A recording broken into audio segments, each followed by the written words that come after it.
Bismillahirrahmanirrahim. Assalamualaikum warahmatullahi wabarakatuh. Alhamdulillahirabbil alamin, wassalatu wassalamu ala sayyidina Muhammadin wa ala alihi wa ashabihi ajma'in, amma ba'du. Bapak-bapak, ibu-ibu, para jamaah yang berbahagia, alhamdulillah pada kesempatan kali ini kita bisa melakukan kajian kita tentang kitab Aqidatul Awam beserta syarah dan dalil-dalilnya. Kitab yang membahas tentang akidah Islam beserta dasar dan dalil-dalilnya. Pada kesempatan ini kita akan membahas satu dari 25 nama Rasul yang sudah kita bahas dari beberapa waktu yang lalu. Pada kesempatan ini kita masuk pada pembahasan tentang Nabi Yunus alaihissalam. Di dalam Al-Quran dikatakan, A'udzu billahi minasyaitonir rajim, Bismillahirrahmanirrahim. Wa dhannuni ittaba ghadiban fadhanna alla naqdira alaihi fanada fi dhulumatin alla ilaha illa anta subhanaka inni kuntu minadh dhalimin. Di dalam surat Al-Anbiya ayat 88, dan Dhannun atau Yunus dikatakan Dhannun karena nun itu adalah nun yang dimaksud di sini adalah ikan, nama ikan atau ikan nun atau ikan paus. Wadannuni, dan orang yang bersama ikan paus atau yang terjadi masalah atau terjadi kisah bersama ikan paus, yaitu Nabi Yunus. Idzahaba mughadiban, ketika dia pergi dalam keadaan marah. Fadhanna alla naqdira alaihi, ada dugaan, dia menduga bahwa dia menduga Allah tidak menakdirkan sesuatu yang dijanjikan kepada kaumnya. Kemudian akhirnya fanada fid dhulumati, pada akhirnya kemudian dia berdoa di dalam keadaan kegelapan. Dengan apa doanya? Yaitu la ilaha illa anta subhanaka inni kuntu minadh dhalimin. Dari ayat ini kita bisa kupas sedikit bahwasanya di dalam ayat ini sangat simpel. Allah menggambarkan Nabi Nuh yang pergi dalam keadaan Nabi Yunus yang pergi dalam keadaan marah, sambil punya dugaan, kalau bahasa kasarnya punya dugaan bahwa azab yang dijanjikan kepada kaumnya itu tidak akan diturunkan oleh Allah. Kemudian apa? Kemudian dia karena dugaannya seperti itu, efeknya dia dimakan ikan paus, dan kemudian dia bertobat dengan berzikir la ilaha illa anta subhanaka inni kuntu minadh dhalimin. Ini sebagai upaya tobat, sebagaimana nabi-nabi sebelumnya ketika melakukan satu kesalahan kecil, maka kemudian Allah mengingatkan dengan caranya hingga kemudian bertobatlah. Sebagaimana Nabi Adam ketika lupa memakan buah khuldi, dia juga bertobat dalam beberapa waktu yang panjang. Kemudian Nabi Daud juga begitu, ketika merebut istri yang ke-100 dari seorang pimpinan prajuritnya. Kemudian diingatkan oleh dua orang yang berpura-pura padu, ternyata itu malaikat menyindir tentang kisahnya Nabi Daud. Kemudian dia bertobat juga.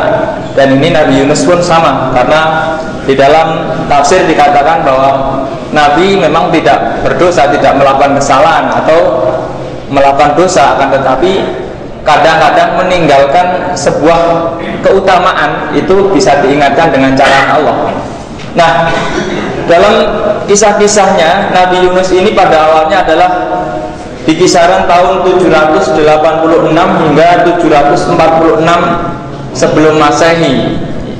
Jadi perkiraan sekitar tahun 700-an sebelum Masehi. Beliau ini diperintahkan, kalau di dalam catatan sejarah yang ada, adalah diperintahkan berdakwah di kaum Assyria atau di daerah Mosul, Irak sekarang.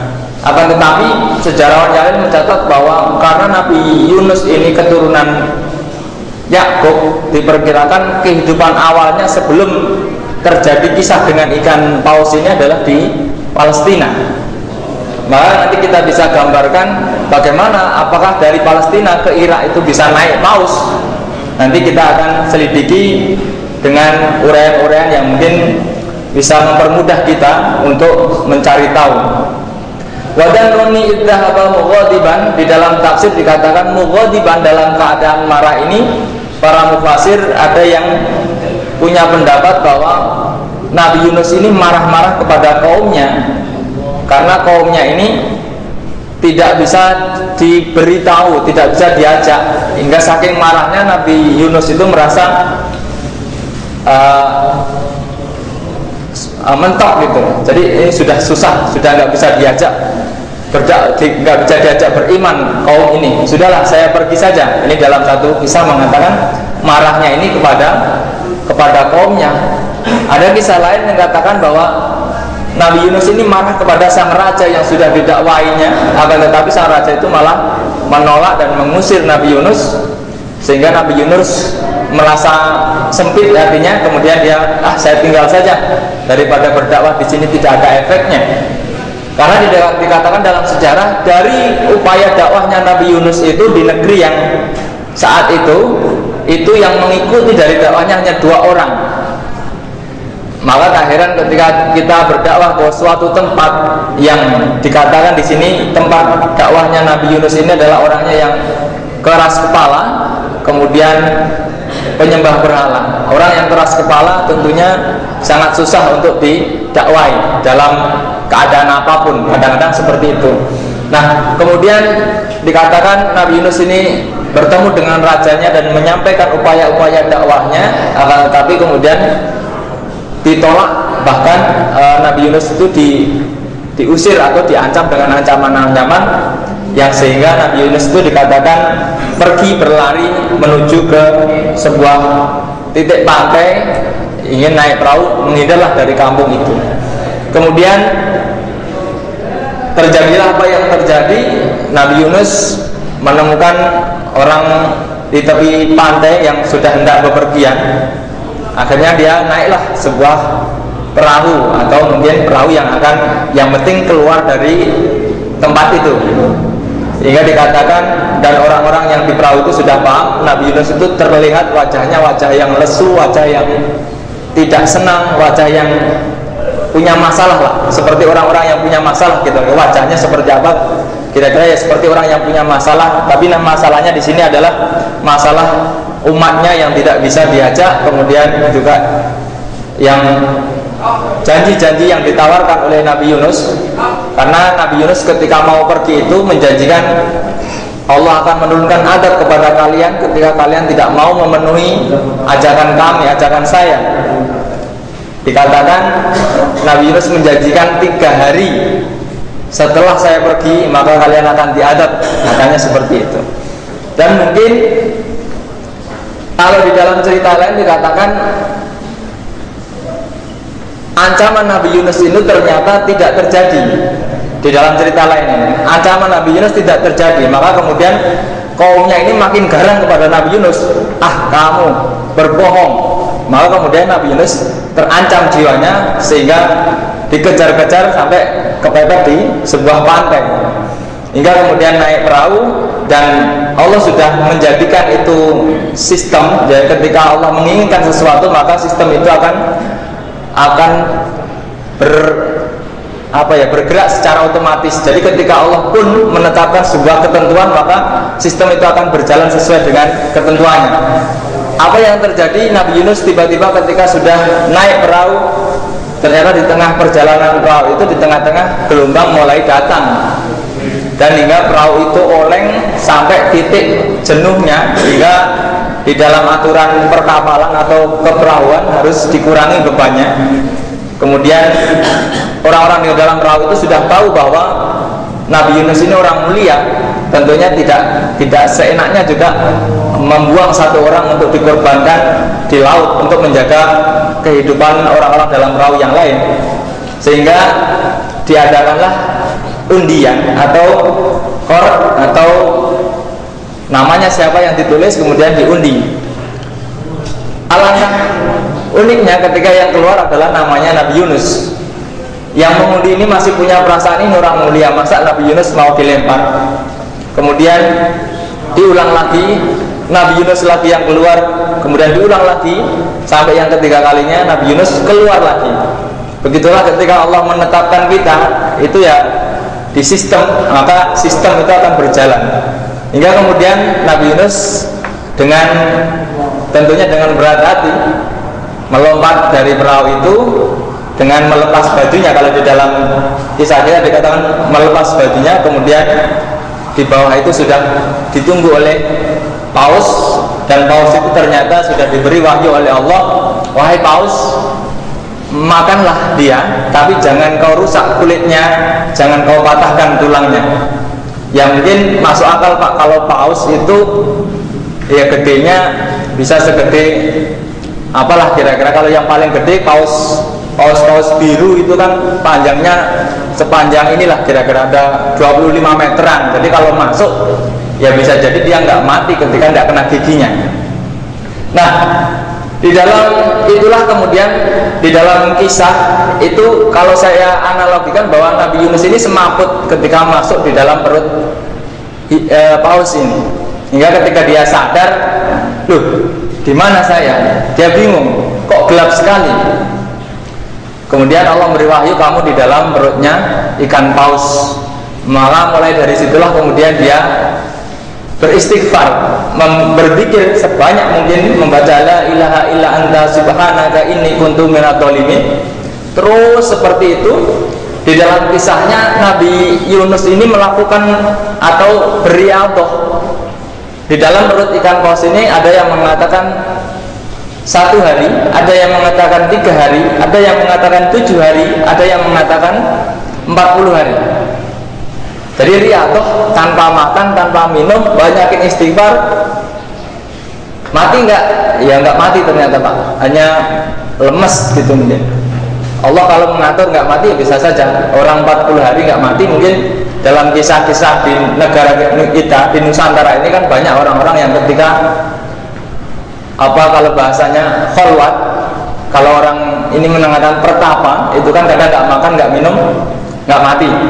Kalau kholwat, kita juga pernah bahas tentang Nabi Ilyas yang mungkin juga kholwat, yang nggak mati juga, bisa saja. Itu ketika Allah mengatur seperti itu yang nggak mati. Lalu bagaimana? Kalau saya pikir kita bolehlah mengambil yang paling panjang, yaitu 40 hari. 40 hari kemudian antara Palestina hingga Irak itu kalau ditempuh via paus berarti akan melewati Laut Mediterania, kemudian Afrika, kemudian bisa lewat Khalij atau daerah perbatasan Iran, antara Iran dan laut antara Iran dan Qatar dan sebagainya, itu sampai ketemu nanti dengan Kuwait, Irak, kira-kira di situ dilemparnya. Ketika itu kalau kita bahasakan kira-kira perjalanan paus ya bisa jadi itu adalah 40 hari selama dia riadah itu seperti itu. Nah, kemudian Nabi Yunus ini dilemparkan, dikeluarkan dari perut ikan itu. Kata para sejarah mengatakan sebagaimana bayi yang keluar dari perut ibunya. Ya seperti itu. Maka kemudian Allah menumbuhkan tumbuhan-tumbuhan yang seperti labu kira-kira untuk dimakan agar apa? Agar dia kembali pulih. Kalau kita bisa cek kenapa makannya kok labu, kok nggak langsung makan kurma atau makan roti. Kita tahu Pak, ketika orang habis melakukan operasi yang puasa beberapa hari misalkan, itu nggak boleh makan langsung yang keras-keras, otomatis harus makan yang lembut-lembut. Itu saya pikir karena Nabi Yunus ini berarti melakukan perjalanan di dalam perut ikan yang lama, tidak makan lama, maka tidak boleh langsung makan yang keras. Kenapa? Karena nanti lambungnya akan rusak. Maka kemudian diberikan makanan-makanan yang renyah. Kita tahu labu itu kan renyah Pak, kira-kira seperti itu. Di dalam Al-Quran dilanjutkan dalam ayat 88, fastajabna lahu wa najjaynahu minal ghammi wa kadzalika nunjil mu'minin. Dalam ayat yang ke-88 ini ada kata-kata wa kadzalika nunjil mu'minin. Dan seperti itulah kami menyelamatkan orang-orang mukmin. Ini berarti apa? Ini satu petunjuk bahwa ketika kita ada masalah, ketika kita kena masalah, mestinya kita bisa meniru apa yang dilakukan oleh Nabi Yunus ini, yaitu apa? Memperbanyak tasbih, yaitu alla ilaha illa anta subhanaka inni kuntu minadz dzalimin. Diperbanyak saja. Standarnya adalah 40 hari.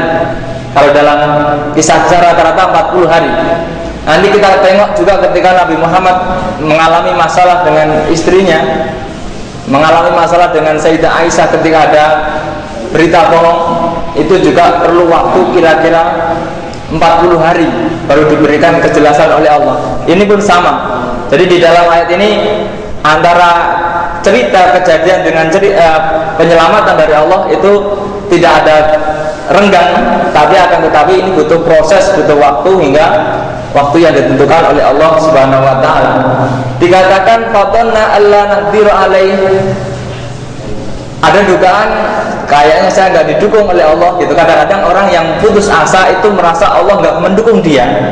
Termasuk kadang-kadang orang-orang yang sudah beriman ketika mengalami masalah, sudah mulai memperbaiki sholatnya, sudah memperbaiki ibadahnya, akan tetapi kadang-kadang belum juga dibuka tanda-tanda pertolongan Allah. Kadang-kadang orang itu punya dzon atau punya prasangka bahwa kayaknya saya nggak ditolong oleh Allah. Itu kadang-kadang semacam itu. Nah, semacam ini pernah terjadi oleh Nabi Yunus.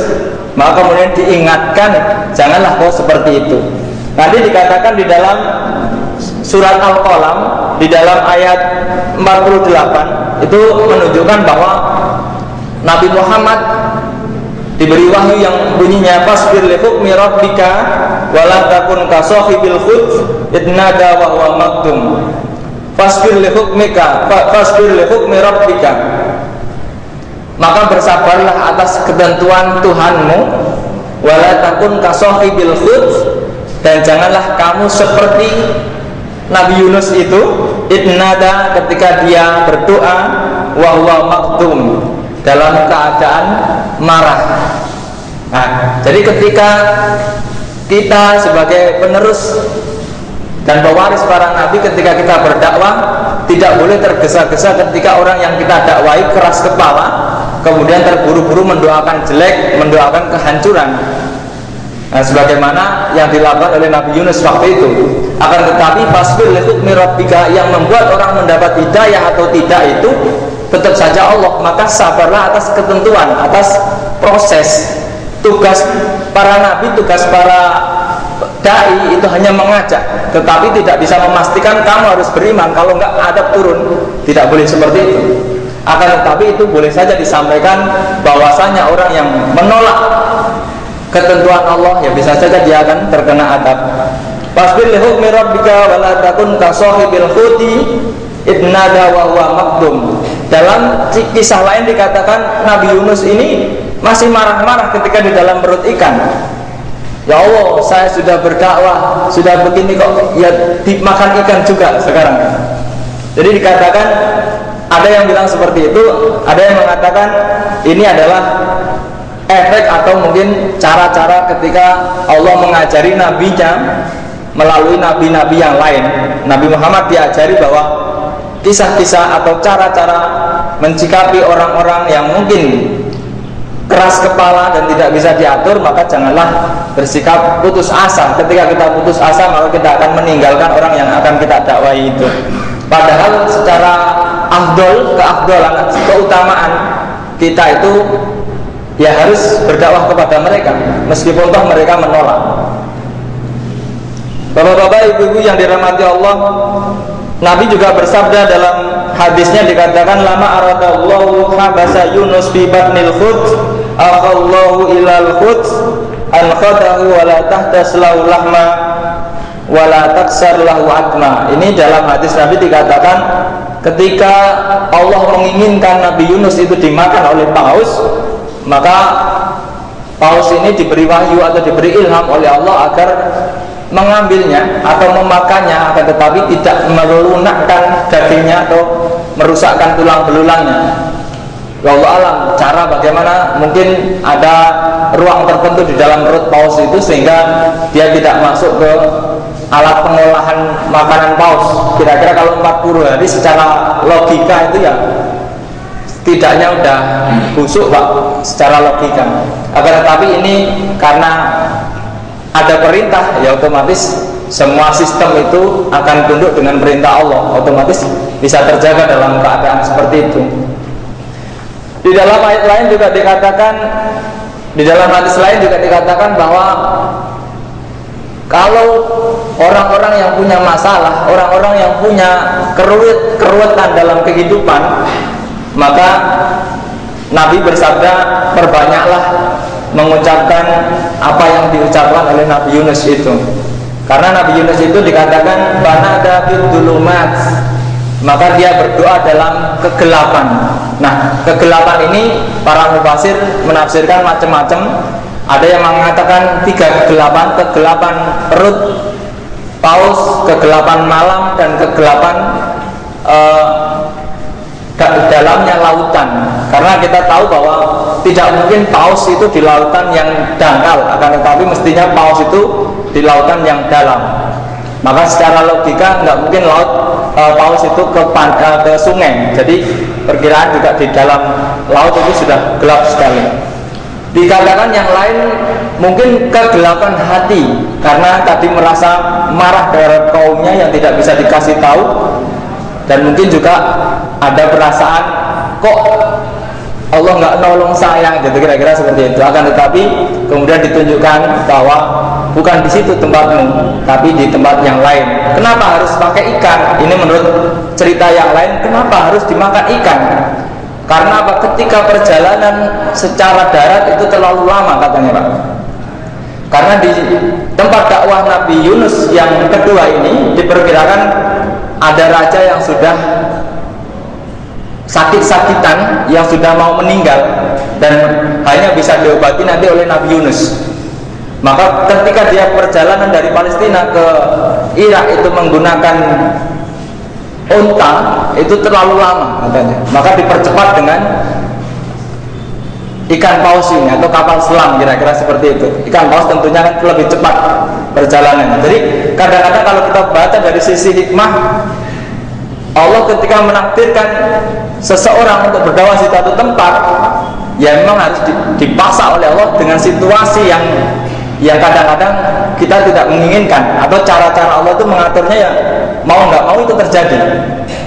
Hanya aturannya apa? Maka kemudian Nabi Muhammad juga diberi penjelasan oleh fasbir li hukmi rabbika, karena itu sudah ketentuan Allah, bersabarlah atas ketentuan Allah. Termasuk kita, ketika ketentuan Allah begini, sabar nggak sabar, yang terjadi tetap ketentuan Allah, maka lebih baik sabar.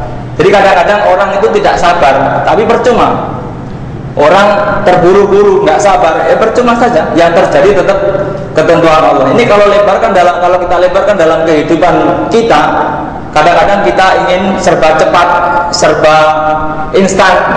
Padahal yang terjadi tetaplah nanti ketentuan Allah. Ikhtiar itu boleh, akan tetapi jangan sampai ketika kita sudah berikhtiar maksimal, kemudian kita menuntut harus begini. Itu tentu saja tidak bisa, kecuali sesuai dengan ketentuan Allah. Yang terjadi tetap saja ketentuan Allah. Kadang kita sudah berdakwah kemana-mana, pengennya umat itu bersatu, kalau Allah boleh menghendaki ya tetap saja belum dikehendaki. Maka kita bisa pahami dari surat Al-Qalam ayat 48 itu, fasbir li hukmi rabbika wa la takun ka sahibil hud idnada wa huwa maktum. Kata sabar ini macam-macam. Ini juga kadang menasihati Nabi Muhammad ketika menginginkan doanya cepat dikabul. Kemudian diturunkan juga ayat fasbir li hukmi rabbika, tenanglah, itu semua sudah ada jadwalnya, janganlah kita mempercepat jadwalnya. Bapak-bapak, ibu-ibu yang dirahmati Allah, dalam ayat lain juga dikatakan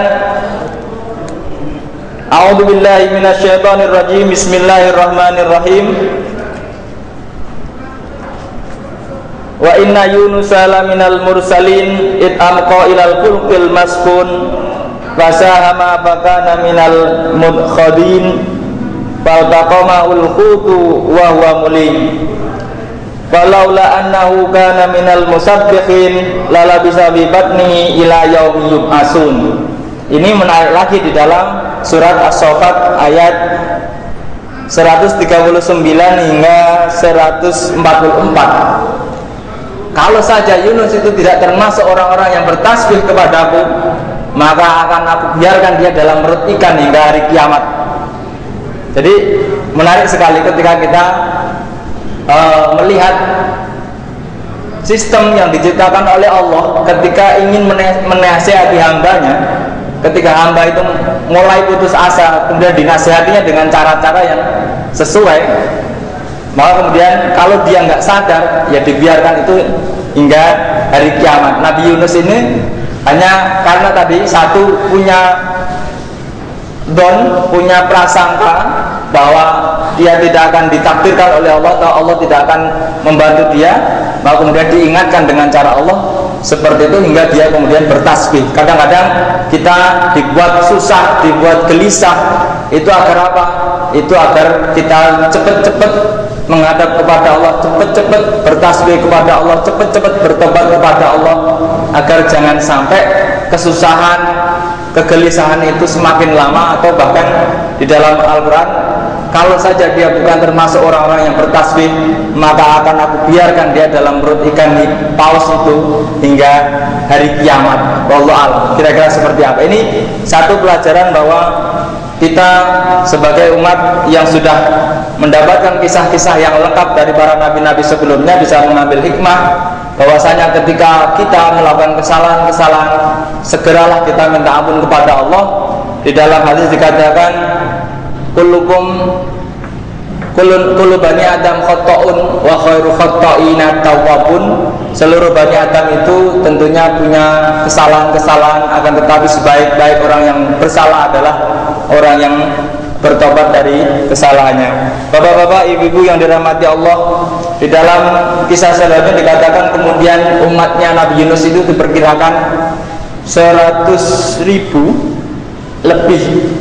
Atau dikatakan ketika Nabi Yunus sudah sampai di suatu tempat yang diizinkan oleh Allah untuk didakwai itu, kemudian Nabi Yunus mampu menyembuhkan rajanya, dan akhirnya sang raja ini mengikuti apa saja yang didakwahkan oleh Nabi Yunus. Kemudian otomatis kalau rajanya sudah mengikuti, maka waktu itu rakyatnya semua adalah sesuai dengan perintah sang rajanya.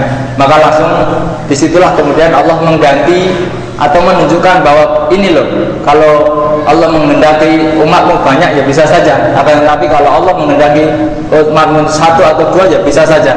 Semua itu atas ketentuan Allah yang sudah disetting dengan sedemikian detail dan tidak ada yang salah. Bapak-bapak, ibu-ibu yang dirahmati Allah, mungkin itu yang dapat kita kupas, kita telusuri dari kisah-kisahnya Nabi Yunus. Semoga kita menjadi orang-orang yang sabar atas ketentuan Allah dan tidak mudah pasrah, tidak mudah menyerah, atau bahkan tidak mudah menduga-duga kalau Allah begini dan begini. Akan tetapi kita dianjurkan untuk husnudzon sajalah kepada ketentuan Allah, insya Allah itu akan baik kepada kita.